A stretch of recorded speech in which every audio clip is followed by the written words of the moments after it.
Hello student, इस video में हम डिस्कस करेंगे assertion reason question of chapter magnetic effect of electric current. ठीक है, अब क्वेश्चन हम पहले डिस्कस करते हैं, बट उससे पहले मैं आपको बता देती हूँ ऑप्शन नंबर ए तब आंसर होगा क्वेश्चन का जब दोनों ही असर्शन और रीज़न दोनों ही ठीक होंगे। ठीक है, दोनों ही ट्रू होंगे एंड जो रीज़न है वो करेक्ट एक्सप्लेनेशन होगा असर्शन का। ठीक है, और जो हमारी ऑप्शन नंबर बी कब करेक्ट होगी, जब दोनों ही ए एंड आर ट्रू होंगे बट जो आर है वो करेक्ट एक्सप्लेनेशन नहीं होगा ए का। ठीक है, ऑप्शन नंबर सी तब करेक्ट होगी जब A is true but R is false, and option D होगी A is false but R is true. ठीक है, जैसे हमारे पास फर्स्ट क्वेश्चन है हमारे पास, when the direction of velocity of moving charge is perpendicular to the magnetic field it experience a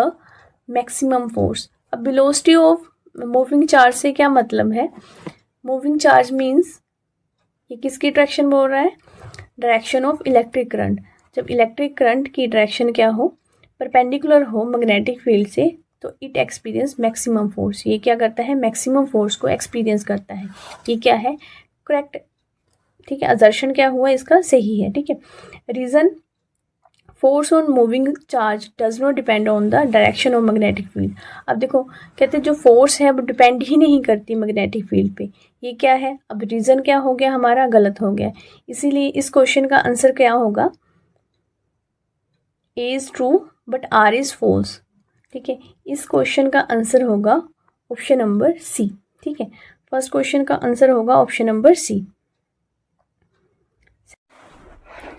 next question है, assertion है steel core is used as an electromagnet. उसका reason दिया हुआ है steel get permanently magnetized when the current flow through the coil bound around. देखो,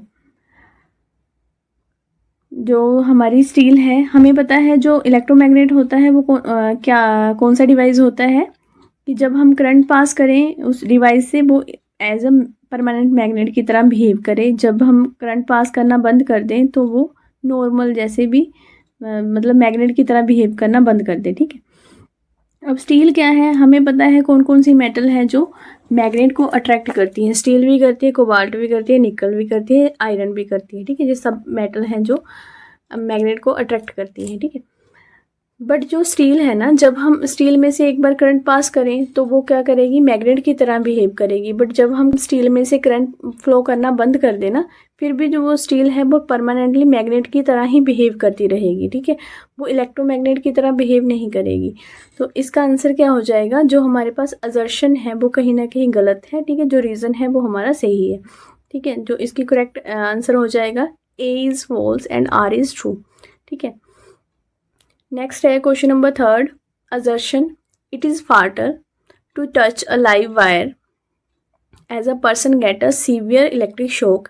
इन some case electric shock can even kill a person. ठीक है, अब देखो, हमें पता है जो लाइव वायर है उसमें कौन सा करंट आता है? 220 वोल्ट का करंट आता है।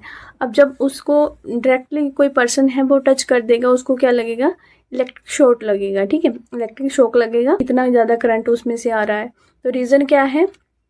The electric current pass through the body to the earth forming a circuit and burn the blood. ठीक है, ये ऑप्शन क्या है? सही ऑप्शन है।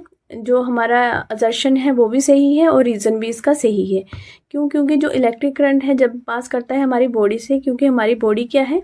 Good conductor of electricity. हमारी बॉडी में करंट पास होगा, ठीक है, तो एक सर्किट जनरेट हो जाएगा। वो सर्किट तब तक ही चलता रहेगा जब तक हमारा पूरा बॉडी में से ब्लड बर्न नहीं हो जाता। ठीक है, तो इसकी करेक्ट ऑप्शन कौन सी हो जाएगी?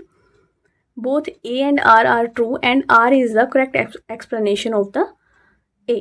ठीक है, ये लास्ट क्वेश्चन है हमारे पास, on changing the direction of flow of current through a straight conductor the direction of magnetic field around the conductor is reverse. ठीक है, जैसे कि मान लो हमारे पास एक स्ट्रेट कंडक्टर है। ठीक है, ऐसे स्ट्रेट कंडक्टर है। अब उसमें क्या जा रहा है? करंट अपर डायरेक्शन में जा रहा है। तो मैग्नेटिक फील्ड की डायरेक्शन क्या होगी according to right hand thumb rule? ठीक है, तो मैग्नेटिक फील्ड की डायरेक्शन कौन सी होगी? इस डायरेक्शन में जाएगा। ठीक है, बट अगर हमने क्या किया, फिर से स्ट्रेट कंडक्टर लिया जो इलेक्ट्रिक करंट की डायरेक्शन है वो डाउनवर्ड कर दी। अब देखो अब क्या होगा, जो हमारी इलेक्ट्रिक मैग्नेटिक फील्ड की डायरेक्शन है वो क्या हो जाएगी, रिवर्स हो जाएगी। ठीक है, तो हमारा जो कहीं ना कहीं जो हमारा असर्शन है वो सही है। ठीक है, रीज़न क्या दिया हुआ है, the direction of magnetic field around the conductor can be given in accordance with the left hand thumb rule. अब देखो हमने अभी डिस्कस किया कि ये कौन से रूल से हमने बनाया, राइट हैंड थंब रूल से।